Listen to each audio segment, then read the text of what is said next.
بسم اللہ الرحمن الرحیم والصلاة والسلام علی رسولہ الکریم وعلی آلہ وصحبہ اجمعین۔ عید کی خوشی ہم کیوں مناتے ہیں؟ پہلے میں یہ تھوڑا سا واضح کر دوں کہ رمضان کا مہینہ اللہ نے پورا ایک ہمارے لیے خوشی کا مہینہ بنایا ہے، جس میں اللہ کی جنت کے دروازے کھول دیے جاتے ہیں، جہنم کے بند کر دیے جاتے ہیں، شیطان قید کر دیے جاتے ہیں، جنت کو روزانہ سجایا جاتا ہے، اللہ کا عرش پہلے آسمان پہ آ جاتا ہے، اللہ کی طرف سے اعلان ہو رہا ہوتا ہے، کوئی بخشش چاہنے والا، کوئی حاجت مانگنے والا، فرض 70 فرضوں کے برابر ہو جاتا ہے اور نفل فرض کے برابر ہو جاتا ہے، اور نفل اور فرض کا فرق اتنا بڑا ہے کہ قیامت تک 2 رکعت نفل پڑھتا رہے تو فرض رکعت کے ایک سجدے کے برابر نہیں، اور اس میں جو مر جاتے ہیں اہل ایمان ان کا حساب نہیں ہوتا،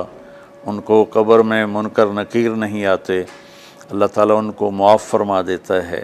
اس طرح 29 دن رات یہ سلسلہ چلتا ہے، اور آخری رات پھر اللہ تعالیٰ اعلان فرماتے ہیں کہ میرے بندوں نے رات کو قیام کیا، یعنی تراویح کی نماز پڑھی، دن میں روزہ رکھا، تو میں نے اس پر ان سب کی بخشش فرما دی۔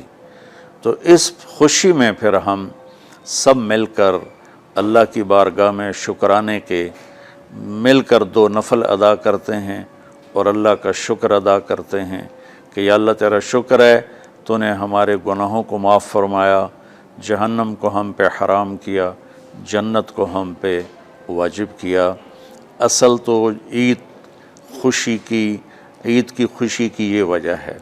باقی جو اداسیاں ہیں، ڈپریشنیں ہیں، اس کی وجہ آپس کی محبتوں کا کم ہو جانا ہے، اور دنیا کی ایسی دوڑ جس نے اپنے آپ کو بھی بھلا دیا ہے، اور آپس کی نفرتیں ہیں، اور آپس کے بغض حسد ہیں، ان منفی جذبوں نے ہماری خوشیوں کو دھندلا دیا ہے، ورنہ رمضان کا ہر لمحہ خوشی کے لیے ہے، اور عید اس کی پیک ہے، اور پوری زندگی اللہ راضی ہو رہا ہو تو خوشی ہی خوشی ہے۔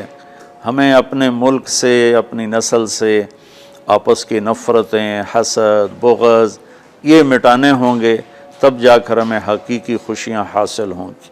آپ عید کے لیے غسل فرماتے تھے اور اپنے کپڑوں میں سے اچھے کپڑے منتخب فرماتے تھے، اور فجر کی نماز کے بعد آپ اشراق نہیں پڑھتے تھے اس دن، باقی آپ کی ساری زندگی کا معمول تھا کہ فجر کے بعد آپ اشراق پڑھتے تھے، لیکن اس دن آپ اشراق نہیں پڑھتے تھے، غسل فرما کے پھر کچھ کھا کے، کوئی میٹھی چیز، کھجور ہی عام طور پر ہوتی تھی، کھجور کھا کے پھر آپ عیدگاہ کی طرف تشریف لے جاتے تھے، اور پہلے نماز پڑھاتے تھے، پھر خطبہ ہوتا تھا، اور اس کے بعد جس راستے سے آپ جاتے تھے اس راستے کو چھوڑ کر پھر اور راستے سے گھر واپس آتے تھے، پھر وفود سے ملاقات کرتے تھے، سرداروں سے، صحابہ سے ملاقات کرتے تھے، اس میں کچھ کھانوں کا اہتمام بھی ہوتا تھا۔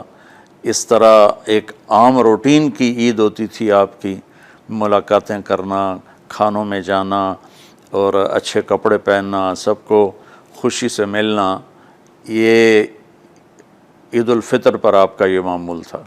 اسلام جاوید بھائی 2 چیزوں کا مجموعہ ہے، ایک اللہ کا حق ہے جو عبادات کی شکل میں ہے، اور ایک اللہ کے بندوں کا حق ہے جو اخلاقیات اور معاملات اور معاشرت کی شکل میں ہے۔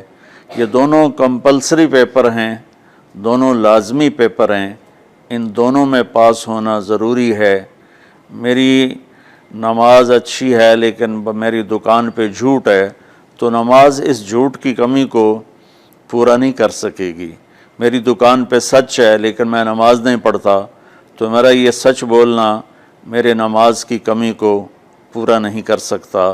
اللہ کے نبی نے دنیا سے جاتے ہوئے 2 لفظوں میں سارا دین بتا دیا تھا۔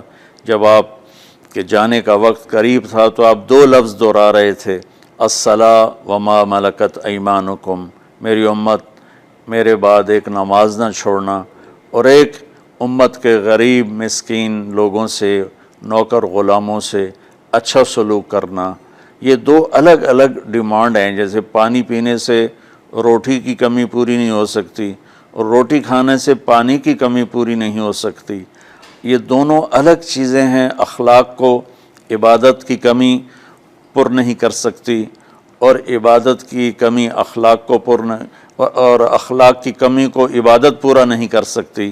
ان دونوں چیزوں میں پاس ہونا ضروری ہے، تب جا کر ایک معتدل معاشرہ وجود میں آتا ہے۔ پوری امت اس چیز کا شکار ہے، چونکہ جب بددیانتی اور جھوٹ اور ظلم عام ہو جاتا ہے تو پھر اس میں پورا معاشرہ ہی گناہگار اور مجرم بن جاتا ہے، صرف حکمرانوں کی بات نہیں رہتی۔ یہ تو ایک سوال کا جواب موسیٰ علیہ السلام کو اللہ نے دیا کہ اللہ تعالیٰ سے انہوں نے پوچھا، یا اللہ جب آپ راضی ہوتے ہیں تو اس کی کیا نشانی ہے؟ تو اللہ تعالیٰ نے فرمایا کہ میں بارشیں موقع پر دیتا ہوں، حکومت سمجھداروں کو دیتا ہوں، پیسہ میں سخیوں کو دیتا ہوں۔ تو پھر انہوں نے پوچھا جب آپ ناراض ہوتے ہیں تو اس کی کیا نشانی ہے؟ تو آپ نے فرمایا، اللہ تعالیٰ نے فرمایا کہ بارشیں بے موقع کرتا ہوں، حکومت نااہلوں کو دیتا ہوں، اور پیسہ میں بخیلوں کو دیتا ہوں۔ تو جب معاشرے میں عمومی بگاڑ پیدا ہوتا ہے تو اس کا اثر پھر اس شکل میں ظاہر ہوتا ہے، کبھی کسی اور شکل میں ظاہر ہوتا ہے۔ اس چیز کے مجرم نہ صرف حکمران ہیں، نہ صرف بخیل لوگ ہیں، بلکہ تمام طبقات امت کی اجتماعی کوتاہی میں یہ حالات اللہ کی طرف سے پیدا ہوتے ہیں۔ اس میں ہم سارے ہی ایک دوسرے کو مجرم ٹھہرانے کی بجائے اپنے اپنے گریبانوں میں جھانک کر دیکھیں کہ تجھے کیوں فکر ہے اے گل دلِ صد چاک بلبل کی، تو اپنے پیرہن کے چاک تو پہلے رفو کر لے، وفی انفسکم افلا تبصرون۔ ہر آدمی اپنے عیب دیکھے، اپنی کمیاں دیکھے اور انہیں دور کرنے کی وہ کوشش کرے، تو پھر ایک خوبصورت معاشرہ تشکیل پا سکتا ہے۔ کہ میں اس عید کے خوشی کے موقع پر اپنی قوم سے ہاتھ جوڑ کے اپیل کروں گا کہ جھوٹ بولنا چھوڑ دیں، دھوکہ دینا چھوڑ دیں اور ظلم کرنا چھوڑ دیں۔ مذہبی نفرت نے ہمیں تباہ کر دیا، سیاسی نفرت نے ہمیں تباہ کر دیا، صوبائی قومی نفرت نے ہمیں تباہ کر دیا، آپس کی رنجشوں کی نفرت نے ہمیں تباہ کر دیا۔ میں ساری قوم کے سامنے جھولی پھیلا کر چاروں صوبوں کے رہنے والوں سے اور ہر مکتب فکر سے متعلق اہل ایمان سے یہ درخواست کرتا ہوں کہ آئیں ہم سچائی کو اپنا ساتھی بنائیں اور دیانتداری سے اپنے آپ کو آراستہ کریں اور انصاف کا ساتھ دیں، نہ ظالم بنیں نہ ظالم کا ساتھ دیں۔ ایک حدیث سنا کے بات ختم کرتے ہیں۔ میرے نبی وضو فرما رہے تھے تو صحابہ آپ کے وضو کا پانی گرنے نہیں دے رہے تھے، نیچے سے لے کر کوئی پی رہا تھا، کوئی منہ پہ مل رہا تھا۔ تو آپ نے فرمایا ما یحملکم علی ھذا، یہ کیا کر رہے ہو؟ وہ کہنے لگے یا رسول اللہ، اللہ اس کے رسول کی محبت میں کر رہے ہیں۔ تو آپ نے فرمایا میں تمہیں بتاتا ہوں اللہ اس کے رسول سے محبت کرنے والا کون ہوتا ہے۔ فَلْيُصْدِقِ الْحَدِيثَ إِذَا حَدَّثَ، اللہ رسول سے محبت کرنے والا وہ ہوتا ہے جو ہمیشہ سچ بولتا ہے۔ فَلْيُؤَدِّ الْأَمَانَةَ إِذَا تُؤْمِنَ، جو ہمیشہ امانت داری سے کام لیتا ہے، کبھی دھوکہ فراڈ نہیں کرتا۔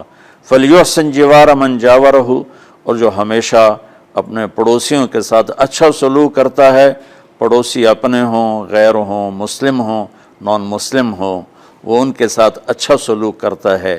یہ تین نشانیاں ہیں عشق رسول کی۔ یہ تین باتیں میری قوم اپنا لے تو یہ اندھیرے اجالوں میں انشاءاللہ تبدیل ہو جائیں گی۔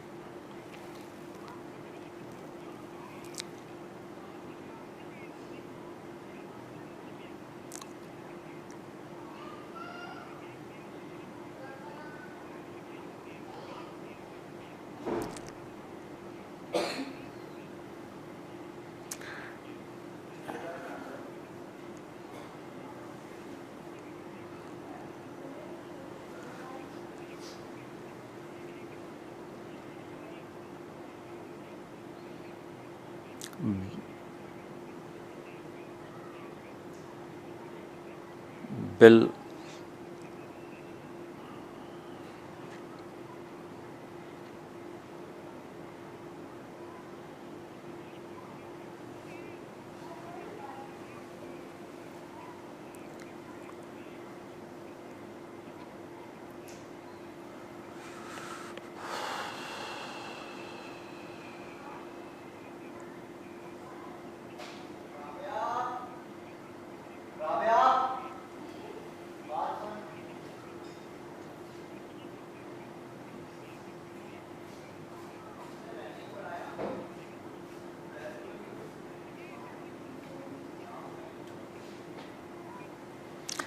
امید تو کبھی چھوڑنی نہیں چاہیے.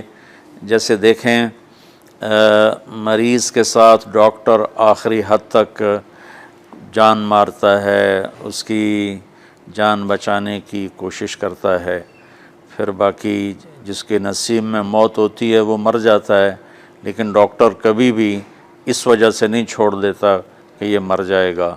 تو ہم اللہ کی رحمت سے بالکل نا امید نہ ہوں، مایوس نہ ہوں. مجھے اللہ کی ذات سے بہت امید ہے.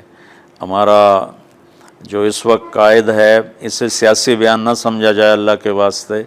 میں ایک پاکستان کا شہری ہونے کی حیثیت سے اپنا تجزیہ پیش کر رہا ہوں. غلط بھی ہو سکتا ہے، صحیح بھی ہو سکتا ہے.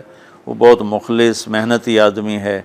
تو مجھے اللہ کی ذات سے امید ہے اگر ہم سب مل کر ساتھ دیں سچائی کا، دیانتداری کا، انصاف کا، اور آپس کی نفرتوں کو مٹا دیں، تو انشاءاللہ ضرور صبح ہوگی. کوئی وجہ ہی نہیں کہ صبح نہ ہو.